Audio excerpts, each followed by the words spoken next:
Papão em mais uma final da Copa Verde, a Copa Verde aí que garante vaga para a terceira fase da Copa do Brasil, então muito importante, muito embora o Paysandu já esteja na final e já garantiu a sua vaga na Copa do Brasil, só que o título da Copa Verde pode render ao Paysandu a vaga na terceira fase da Copa do Brasil de 2026, a exemplo do que aconteceu agora em 2025, porque o Paysandu foi campeão em 2024 da Copa Verde. Né? Então a Copa Verde tem sim a sua importância e para o Goiás tem mais ainda, porque o Goiás está fora da Copa do Brasil em princípio para 2026. Então a Copa Verde é o atalho para o Goiás conseguir essa vaga. Então Paysandu e Goiás reeditam aí a final da Copa Verde. No último confronto dessa final, o Goiás venceu o Paysandu também lá em Goiânia, né? Então a gente vai ver que esse histórico, né, a gente tem um histórico aí de bastante dificuldade do Paysandu, mas é aquilo que a gente fala, né? A estatística não entra em campo. Então, em relação ao histórico aí, a gente tem um histórico de 25 jogos, sendo 12 vitórias para o time de Goiás e 4 vitórias para o Paysandu e 9 empates, né? Então a gente tem aí uma vantagem para o time goiano, mas é aquilo que a gente falou. Estatística não entra em campo. Então, para essa final agora deste dia 23 de abril, o Paysandu provavelmente, né, a gente vai utilizar aqui a escalação veiculada lá pelo Bruno News, né, do canal Bruno News, que é um dos parceiros aqui também do canal. Bem, no gol a gente já sabe que não tem muito para onde inventar, né? Isso porque o goleiro do Guarani, que era titular do Guarani, que chegou agora, ele não está inscrito na Copa Verde. Então, nós teríamos aí apenas Matheus e Iago Reis. Matheus, no confronto contra o Operário, foi titular. Então, muito difícil que o Matheus não entre jogando. Então, provavelmente, obviamente, Matheus deve iniciar jogando. E a zaga? Quem seria a nossa zaga? Bem, a nossa zaga a gente já pode ter aqui, né? Deixa eu só mudar aqui a cozinha do... Bem, então a nossa zaga, a gente teria uma certa dificuldade aqui, considerando, né, que o Quintana ele está machucado, então provavelmente seria o Novilho aqui entrando como um zagueiro pelo lado esquerdo.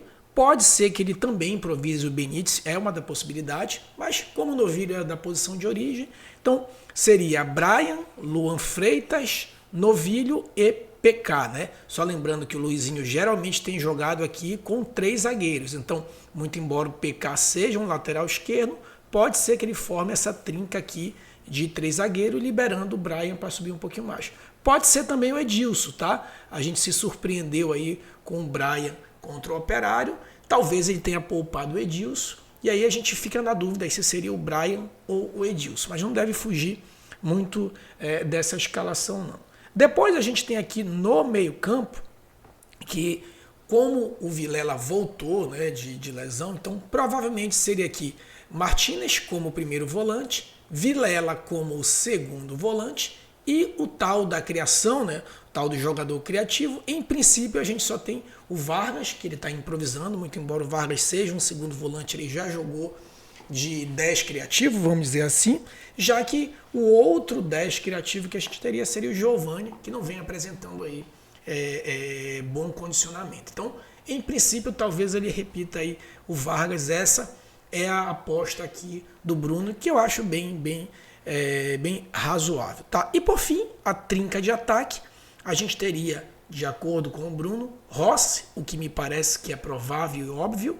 No comando de ataque, a gente tem essa dúvida entre Nicolas e Benítez. Como o Benítez não foi tão bem assim nas chances que ele teve contra o Operário, imagina-se que o Nicolas pode voltar e lá no lado esquerdo, no comando do ataque no lado esquerdo, Borazzi, né? Já que o concorrente dele, Pedro Del Valle, também está machucado, o que é uma boa notícia para a maioria dos torcedores do Paysandu. Então, como é que vai ser esse confronto, né? O que é que se espera desse confronto?